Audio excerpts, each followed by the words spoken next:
दोस्तों स्वागत है आपका हमारे एग्री एग्जाम पॉइंट छोटे से चैनल पर। तो आज का टॉपिक रहने वाला है पपाया कल्टीवेशन, मतलब पपाया की खेती के बारे में आज हम अध्ययन करेंगे। और ये वीडियो देखने के बाद एग्जाम में जितने भी क्वेश्चन आते हैं वो यहीं से निकल के आएंगे, आप प्रैक्टिस कर लेना, एक बार देख लेना। तो देखिए चलते हैं पपाया कल्टीवेशन, जिसे हम पपीता भी कहते हैं। तो पहले तो कुछ की पॉइंट इसके बारे में देख ले। जैसे इसे हम ब्रेकफास्ट फ्रूट या नाश्ते में खाया जाने वाला फल भी कहते हैं। और उष्ण एवं उप उष्ण कटिबंध का चमत्कारी फल भी किसे कहते हैं, इसे कहते हैं। उष्ण एवं उप उष्ण कटिबंध का चमत्कारी फल किसे कहते हैं, पूछा जा सकता है, तो पपाया को कहते हैं। फिर आंगन में उगाया जाने वाला फल भी इसे कहा जाता है। और ये भी कभी कभी क्वेश्चन आ जाता है कि फलों में सबसे सरल खेती किसकी होती है, तो पपाया की होती है। फिर चलते हैं, देखिए इसकी बॉटनिकल नाम पर, जो इसका बॉटनिकल नाम है कैरिका पपाया, और फैमिली है कैरिकेसी, और एक क्रोमोसोम की नंबर संख्या है, जो क्रोमोसोम संख्या है वो है 18। उत्पत्ति स्थान अमेरिका है, ट्रॉपिकल अमेरिका। और फ्रूट का टाइप करें तो बेरी है, क्योंकि अपन जानते हैं बेरी किस फल को कहते हैं जिसमें बीज अनेक होते हैं, मल्टीपल सीड होते हैं सीधे सीधे। एडिबल पोर्शन, इसका खाने योग्य भाग जो होता है वो होता है मीजोकार्प।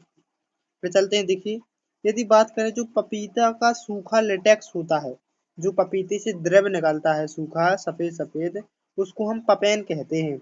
और उसी पपेन में एक एंजाइम होता है जिसका नाम है प्रोटीओलिटिक एंजाइम, जो चमड़ा प्रोटीन आदि को पचाने में महत्वपूर्ण भूमिका निभाता है। ये पूछा जा सकता है, कई बार पूछा गया है। और इसमें कौन सा एंजाइम पाया जाता है, प्रोटीओलिक पपेन एंजाइम। या कभी कभी ये भी पूछ दिया जाता है कि इसमें कौन सा एंजाइम पाया जाता है, तो पपेन भी पाया जाता है और प्रोटीओलिटिक एंजाइम भी पाया जाता है।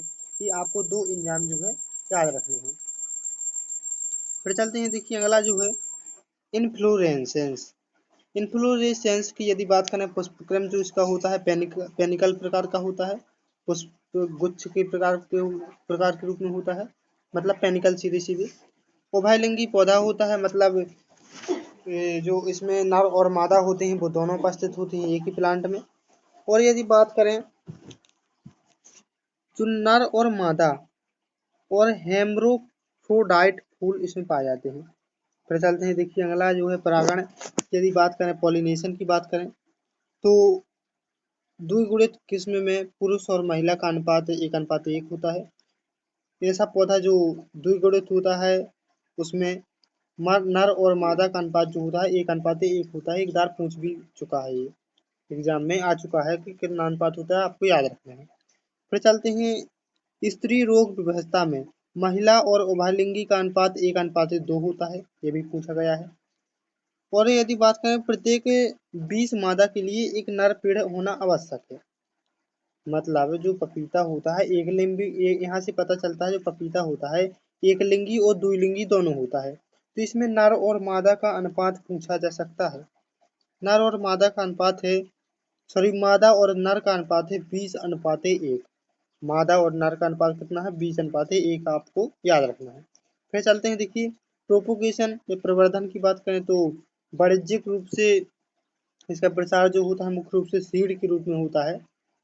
और इसकी कोई भी जो अलैंगिक प्रजनन से कोई भी ऐसी क्रिया नहीं है कि पपीते के लिए उपयोगी हो, सिर्फ सीड है इसका वाणिज्यिक प्रसार।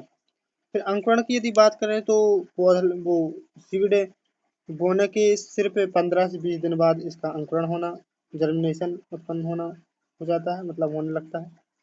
और यदि बात करें इसके 20 जब हम सीड लेंगे, 20 सीडों का वजन 1 ग्राम होता है, ये आपको याद रखना है। इसके 20 सीड जो होते हैं, 20 बीज जो होते हैं उनका वजन 1 ग्राम होता है। फिर चलते हैं, देखिए पपीते में प्लांटिंग किस प्रकार करते हैं, तो इसमें जो स्पेसिंग दी जाती है वो होती है 1.8 मीटर इंटू 1.8 मीटर। और HDP की यदि बात करें, हाई डेंसिटी प्लांटिंग की बात करें या उच्च घनत्व रोपण भी जिसे कहते हैं, इसमें 1.2 मीटर इंटू 1.2 मीटर स्पेस दी जाती है। ये जो स्पेस होती है वो पूसा नन्हा के लिए इतनी दी जाती है और अन्य वैरायटी के लिए अलग अलग होती है। फिर चलते हैं पपेन उत्पादन के लिए। यदि हम पपाया कल्टीवेशन कर रहे हैं तो उसके लिए 1.6 इंटू 1.6 मीटर की स्पेसिंग देते हैं। फिर चलते हैं, देखिए वैरायटीज की बात करें तो कई प्रकार की वैरायटी हैं, कई प्रकार की हैं। तो आपको यहाँ लिखी है, जैसे CO1 से CO8 तक, मतलब CO1 CO2 में से चलते चलना है 8 तक जो वैरायटी होती है इसी पपीता की होती हैं। ठीक है। और यदि बात करें जो CO2 और CO5 जो वैरायटी है उसका उपयोग हम पपेन के लिए करते हैं। उस वैरायटी का उपयोग हम पपेन प्राप्त करने के लिए करते हैं। कौन सी? CO2 और CO5 वैरायटी का आपको ये याद रखना है। और अन्य वैरायटी भी दी हुई हैं, वो आपको देख लेना थोड़ा। फिर चलते हैं, देखिए कुछ संकर वैरायटी हैं, जैसे अर्का सूर्या है तो वो सनराइज सोलो और पिंक के संकरण से बनी है। ये आपको देख लेना है, यहाँ संकरण दिए हुए हैं, वैरायटी का नाम लिखा हुआ है। फिर चलते हैं, देखिए कुछ महत्वपूर्ण MCQ इसके बारे में देखें तो इसमें महत्वपूर्ण MCQ है, जैसे व्यावसायिक पपीता बाग में एक नर पौधा रखा जाता है। अभी अपन ने पढ़ा था अनुपात कितना होता है, तो लिखा है व्यावसायिक पपीता बाग में एक नर पौधा कितने मादा पौधों के साथ रखा जाता है। तो जब अपन ने देखा था 20:1 था मादा और नर का अनुपात, तो जब 20 मादा होगी तो एक नर होगा। फिर चलते हैं, देखिए पपीता में उच्च घनत्व रोपण दूरी कितनी होती है, अपन ने देखा था 1.2 इंटू 1.2 मीटर। फिर चलते हैं, देखिए केला की कौन सी किस्म बंची टॉप वायरस के प्रति प्रतिरोधी है। अब बंची टॉप की यदि बात करें तो यह मुख्य रूप से केला में होने वाला एक प्रकार का रोग होता है। बंची टॉप को हम शीर्ष गुच्छा रोग भी कहते हैं। बंची यानी होता है गुच्छा और टॉप यानी होता है शीर्ष पर। तो शीर्ष पर गुच्छा के रूप में उनकी जो पत्तियां होती हैं वो हो जाती हैं। तो यह वायरस के कारण होती है कि बीमारी जो है। और इसकी लिए प्रतिरोधी किस्म जो है वो है ड्वार्फ कैवेंडिश। एक किस्म होती है ड्वार्फ कैवेंडिश, मतलब एक बोने किस्म है।